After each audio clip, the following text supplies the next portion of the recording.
హెచ్చరించాడు, పురుషులకు హెచ్చరించాడు, యవ్వనస్తులకి, యవ్వనం పురుషులకి హెచ్చరించాడు. కానీ ఈరోజు ఎలా ఉంది చెప్పండి. తెలుసా నిర్భయ, మొన్న ఢిల్లీలో నిర్భయ తెలుసు, మనందరికీ తెలుసు.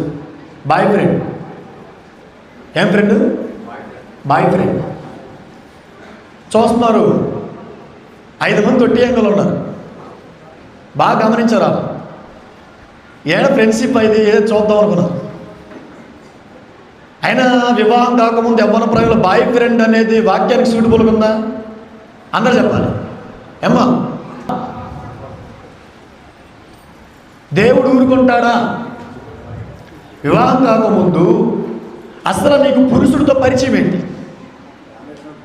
యవ్వన ప్రాయంలో ఉన్న అమ్మాయిలకు మరో వ్యక్తితో, అబ్బాయిలతో పరిచయం ఏంటి? ఎలా ఉండాలి?